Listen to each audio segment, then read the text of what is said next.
प्रश्न है, निम्नलिखित में नैतिकता को राजनीति से किसने पृथक किया? यानी कि मॉरलिटी को पॉलिटिक्स से डिवाइड किसने किया?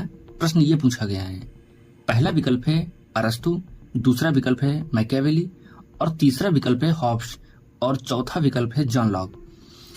इस प्रश्न को हम लोग कैसे समझेंगे, कैसे कनेक्ट करेंगे और इसका वैचारिक पृष्ठभूमि क्या है, इसको समझने का प्रयास करेंगे। देखिए, नैतिकता और राजनीति को जो अलग किया है वो मैकियावेली ने किया है। इसको कैसे याद रखेंगे और इसका कॉन्सेप्ट क्या है, इसको हम लोग समझेंगे। मैकियावेली, मैकिया से यहाँ पे मैंने कनेक्ट किया है कि मौका मिले तो सत्ता बचाओ, क्योंकि सत्ता सबसे पहली प्राथमिकता है, उसके बाद नैतिकता की बात होती रहेगी। यानी कि मैकियावेली के लिए सत्ता जो है सबसे पहले आती है और नैतिकताएं जो होती हैं वो बाद में आती हैं। इसके लिए नैतिकता जरूरी नहीं है बल्कि सत्ता बहुत जरूरी है। इसलिए इसने सत्ता और नैतिकता को अलग अलग किया है। क्यों किया है? अगर परीक्षा में यह प्रश्न पूछा जाता है कि मॉरलिटी और पॉलिटिक्स को किसने अलग किया, तो बिना सोचे हम मैकियावेली को टिक लगाएंगे। क्यों लगाएंगे? क्योंकि मैकियावेली को आधुनिक राजनीतिक विज्ञान का जनक बोलते हैं, father of modern political science कहा जाता है।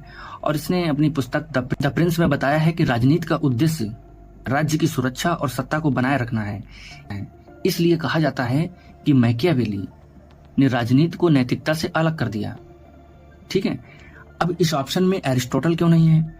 एरिस्टोटल इसलिए नहीं है क्योंकि राजनीति को नैतिकता से जोड़ा है, क्योंकि वो उत्तम जीवन की बात करता है, वो गुड लाइफ की बात करता है, और गुड लाइफ और उत्तम जीवन ये एक नैतिक मूल्यों पर ही आधारित हो सकते हैं। यानी कि गुड लाइफ और नैतिक विकास एरिस्टोटल के लिए काफी महत्वपूर्ण है, इसलिए यह उत्तर तो होगा नहीं। दूसरा है Thomas Hobbes. Thomas Hobbes social contract का सिद्धांत दिया है, सामाजिक समझौता सिद्धांत।